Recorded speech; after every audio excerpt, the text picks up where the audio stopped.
Good morning, class. Good day to you that are checking in a little early or a little later. Anyway, one of the things I wanted to visit with you about is technology. And technology to an economist like myself is actually has a deflationary effect on the whole economy and you as a business and with your personal finance. And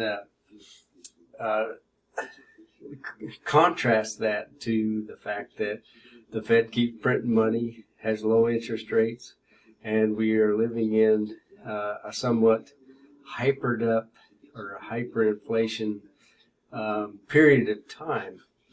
And some of you may be concerned about that. Some of you, it's not on your radar.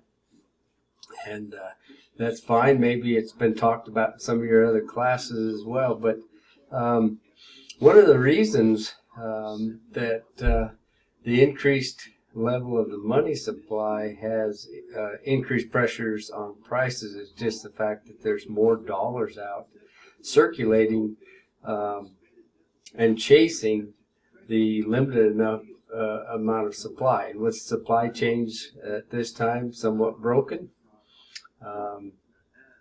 it's having a definite effect on all of us as we make our purchasing decisions. And one of the interesting things about technology and the deflationary part about it, and just a very, it's going to be a large aspect of it, but it may not be on your radar right now, is the fact that in the coming years, and actually right now, you have the ability to become your own bank.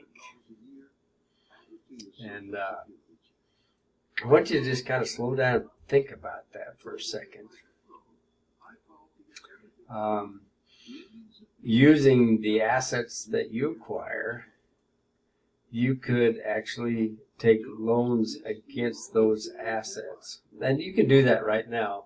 If you own your house outright, or you own a piece of real estate or a ranch outright, you can actually borrow against it and that sort of thing. But with these somewhat slower appreciating assets like real estate, even though we've seen a jump in it here lately, we have probably a forecast price later on where it's going to come down, is the possibility of investing in assets which appreciate in value and then taking a small portion of that, basically mortgaging against it to apply to your business.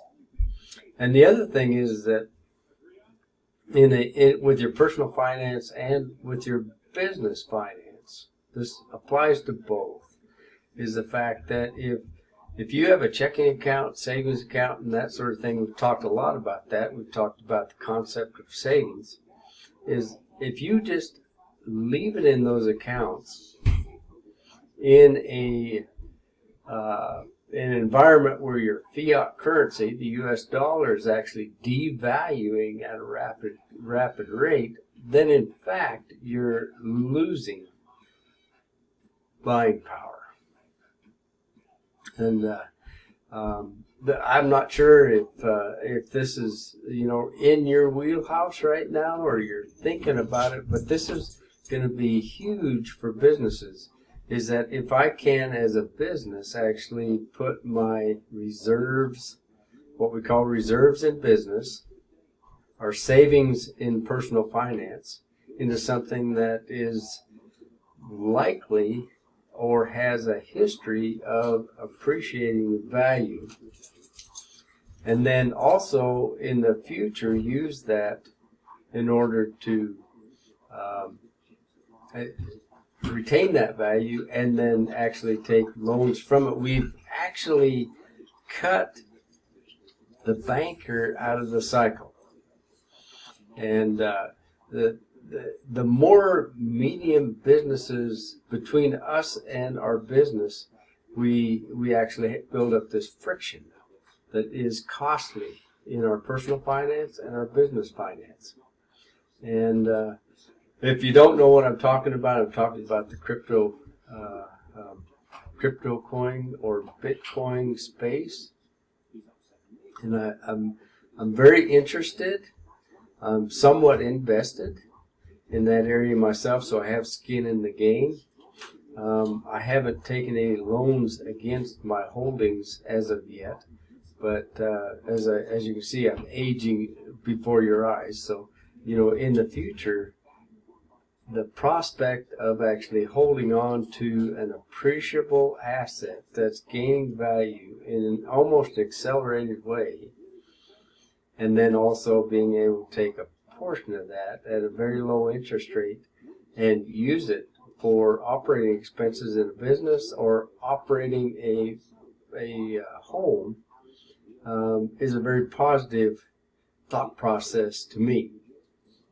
I'm going to put a poll below this video, and I'd like you to respond to it, whether you'd like to learn a little bit more about it. It is going to take some research on your part, and that's been a great thing. I've enjoyed it so much over the last pretty much just a year. Just learning more about this space of finance and what we call decentralized finance.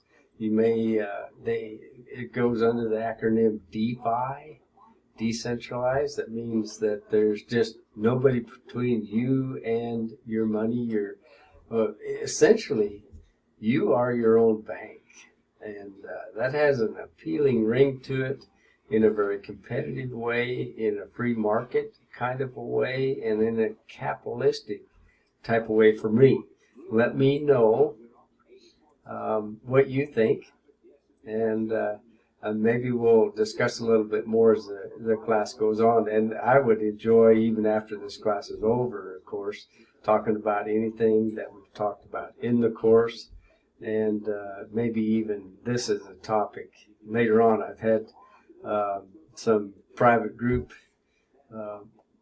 type of meetings with students in the past where we've had investing clubs and that sort of thing, and maybe we'd start something here, and where you can start investing and thinking about your future in finance.